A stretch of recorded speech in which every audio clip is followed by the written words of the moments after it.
자, 우리 이제 중세로 넘어왔습니다. 첫 번째는 그래서 아우렐리우스, 아우구스티누스라는 학자를 먼저 해볼 건데요. 근데 여러분들 일단 기본적으로 중세 같은 경우는 과거 이제 고대 그리스나 헬레니즘과는 다르게 한마디로 어떤 인간의 어떤 탁월한 고유한 기능 능력인 그 이성을 탁월하게 발휘해서 어떤 인간의 어떤 덕목과 어떤 그런 탁월성을 얻는 상태, 그런 상태가 인간의 행복과 관련이 있다. 보통 이렇게 얘기를 하는데 한마디로 어떤 인간의 어떤 스스로의 힘으로 혼자만의 힘으로 그런 행복을 만들어낼 수 있다 혹은 도달할 수 있다 약간 이런 관점이 되게 강하거든요. 근데 그에 비해 중세는 그런 게 좀 거의 없다고 보시면 될 것 같습니다. 이게 시대 역사적으로 이 중세 시기 자체는 여러분들 인간의 삶 그 자체보다는 인간의 삶은 그 신의 어떤 뜻과 목적을 이루기 위한 하나의 어떤 도구이자 수단에 불과하게 여겨졌던 그런 시기거든요. 그렇기 때문에 인간 자체의 포커싱이 맞춰져 있기보다는 조금 더 어떤 신의 뜻 혹은 신의 질서 이런 것들을 조금 더 인간이 잘 이해해야 되고 그런 어떤 신의 질서와 신의 어떤 뜻 아래서 어떻게 하면 신의 뜻에 걸맞게 신앙을 갖추며 살아갈 수 있을지 그런 것들을 조금 더 집중을 했던 시기이기 때문에 사실 신이 가장 빛나는 시기긴 하지만 동시에 인간은 어둠의 길로 빠지게 되는 그런 시기라고도 비유되고 있습니다. 근데 어찌됐건 이러한 중세 시기의 두 명의 학자. 첫 번째는 오늘은 아우렐리우스, 아우구스티누스. 이 사람 배울 건데요. 먼저 얘기하자면 요 아우구스티누스 같은 경우 역시 아우구스티누스 같은 경우는 앞에서 배웠던 그 플라톤 있지. 한마디로 뭐 선의 이데아 얘기하고 뭐 그런 것들 있죠. 그런 플라톤의 어떤 의견을 계승했다라고 보시면 될 것 같습니다. 자, 그래서 일단은 먼저 요 아우구스티누스가 그러면 어떻게 플라톤을 계승을 했는지 그가 생각하는 바로 요 신의 개념을 다시 한번 먼저 봐보겠습니다. 요 아우구스티누스는요, 신을 어떻게 정의하느냐, 완전한 실제인 선, 혹은 좋음의 이데아를 완전한 실제성을 지닌 영원 불변의 존재인 신으로 대체했다. 그러니까 한마디로 플라톤은 여러분들 그 선의 이데아를 얘기했던 거 기억하시죠? 한마디로 이데아 중에 이데아였고 모든 것들의 가장 본질이었고 그런 선의 이데아로부터 이데아들의 세계가 만들어지고 또 이러한 이데아의 세계의 모방물인 동굴의 세계가 만들어지고 한마디로 현실 세계 사물들의 세계겠지. 그리고 그런 현실들의 어떤 사물들의 세계 혹은 그런 사물들의 세계보다 훨씬 더 실질성이 떨어진다고 할 수 있는 그런 모방물의 세계 현재 우리가 살고 있는 횃불에 의해 만들어진 사물의 그림자 등이 살고 있는 그런 세계가 만들어진다고 봤었죠?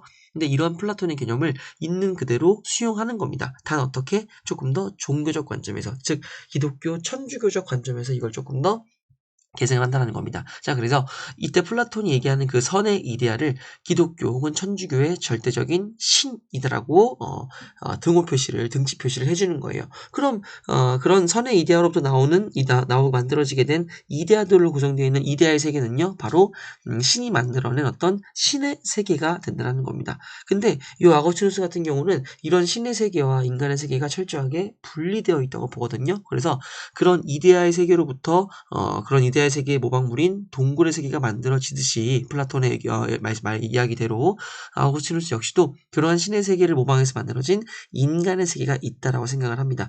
그리고 대부분의 우리 인간들은 이런 인간의 세계에 살고 있고요. 신에 대한 어떤 믿음과 신앙을 갖지 못한 상태에서는 횃불에 의해 만들어진 사물의 그림자로 대표되는 요 아우구스티누스가 얘기하는 세계관 중에서 사물, 물질, 한마디로 신보다 더 열등하고 열악하고 더 많은 사랑을 받아서는 안 되는 그런 것들을 조금 더 가치 있게 여기며 살아가는 그런 죄를 저지르게 된다라고 생각을 하는 겁니다. 자, 아무튼 이런 천주교, 기독교적 그런 세계관을 플라톤의 선의 이데아와 관련된 인식론 있죠? 그런 세계관과 연결지어서 제시했다라고 생각하시면 될 것 같습니다. 그래서 기본적으로 사실 여러분들이 요 아우구스티누스나 아퀴나스를 배우다 보면은 사실 천주교 기독교 신자가 아닌 이상은 조금 와닿지 않을 거예요. 그리고 앞서 배웠던 불교 역시 하나의 종교 체계는 맞는데 불교는 조금 더 철학적 느낌이 되게 강하거든요. 근데 그에 비해 요 아우구스티누스, 아퀴나스 같은 경우는 정말 조금 더 종교의 느낌이 더 훨씬 강하다라는 거. 그렇기 때문에 여러분들이 왜 이런 식으로 생각을 하지? 혹은 이 종교는 왜 이렇게 이런 내용을 강요하지? 라는 느낌보다는 그냥 하나의 그냥 철학 체계로서 그냥 요 학자들한테는 신이 굉장히 중요했는데 요런 신의 어떤 중요성과 우리 인간이 마땅히 신을 믿고 신을 향해서 우리의 의지를 돌려야 한다라는 거. 이런 모든 것들이 다 신이 중심이 되어야 한다라는 이런 것들을 그냥 여러분들이 그런가 보다 하고 생각하시는 게 훨씬 더 공부할 때 편하실 겁니다.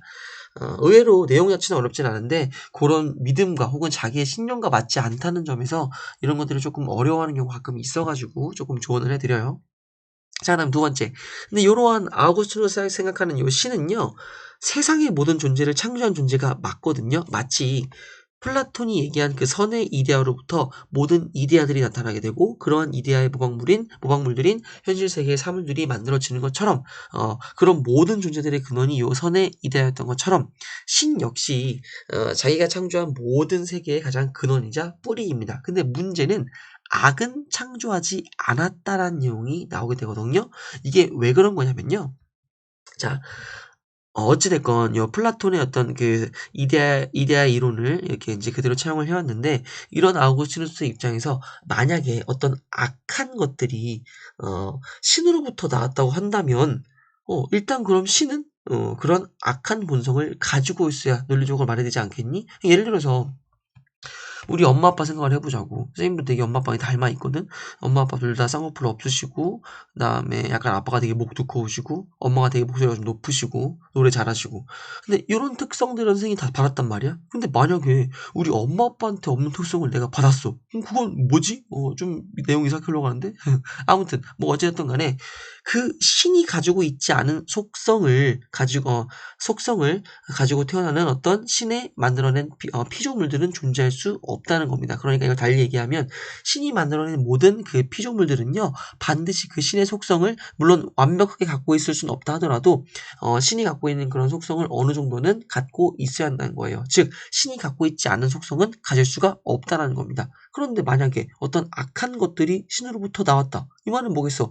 신 역시 그런 악한 면모를 가지고 있다는 말이 되지 않겠니? 근데 이건 이 신을 언제나 믿어야 하고 무조건적인 그런 믿음을 가져야 하는 아우구스티누스 입장에서는 논리적으로 말이 안 되는 거죠. 신앙적으로도 말이 안 되는 거죠. 그렇기 때문에 이런 악이라고 하는 것은 사실상 신이 만들어낸 것이 아니다라고 얘기를 합니다. 그리고 이제 이러한 악을 두 종류로 나누거든요. 첫 번째는 바로 자연적 악입니다. 한마디로 자연스럽게 발생한 악이 하나 있고 어찌됐건 또 이게 또 윤리 과목이다 보니까 윤리적인 악도 있겠지. 근데 이 윤리적인 악을 설명하기 전에 자연적 악부터 먼저 봐야 합니다. 자, 먼저 자연적 악은 뭐냐? 존재의 불완전성으로 인해 즉 선의 결핍으로서의 자연적 악이 발생했다. 자, 요걸 이제 그림으로 한번 표현을 해볼게요. 자, 이때 이 플라톤이 얘기했던 그 태양의 비유 있죠? 이걸 조금 더 가져와 본 건데 동굴의 비유 기억하시죠? 이걸 가져와 본 건데 이때 태양은 한마디로 신이겠지. 그리고 그런 태양, 즉 신으로부터 나온 모든 나무, 강아지, 새, 그리고 우리 인간들 이런 모든 존재들은 저 태양이 만들어낸, 즉 신이 만들어낸 사물이라는 겁니다. 근데 왼쪽에 보면 동굴이 보이죠? 그리고 저 동굴에는 바깥의 빛은 뭐 흘러 들어올지 말지 잘 모르겠지만 어찌됐건 그 깊숙한 동굴 안쪽까지는 당연히 빛이 안 들어오겠지. 자, 한마디로 이 나무나 새나 강아지나 우리 인간들은요, 태양에 가까이 있으면 있을수록 그런 태양 빛을 잘 받으면서 좋게 살아갈 수 있다라는 거예요. 근데 그에 비해 우리 인간이 혹은 인간이든 어떤 동물이든 간에 동굴 안으로 그리고 더더 깊숙한 그 동굴 깊숙이 들어가게 된 그런 존재는요, 저 태양의 햇빛을 받지 못하게 된다는 겁니다. 이걸 다시 아우구스티누스 세계관주 얘기를 해볼게요. 한마디로 신은 모든 만물을 만들었어요. 그런데 그 신의 빛, 한마디로 신의 은총, 한마디로 모든 것을 만들어내고 모든 것을 올바른 방향으로 이끌어내려고 하는 그런 신의 뜻 있죠? 그런 것들이 신에 신과 가깝게 있으면 있을수록, 즉, 태양 바로 아래에 있는 나무나 새나 강아지들 같은 경우는 이러한 신의 뜻을 혹은 신의 빛을, 신의 은총을 직접적으로 받으며 좋은 삶을 살아갈 수 있다는 겁니다. 근데 반면 동굴 쪽은 그런 신의 빛이 잘 안 닿겠죠? 그러면 더더욱 깊숙한 동굴 끝은 빛이 닿지 않는 어두운 것이겠지?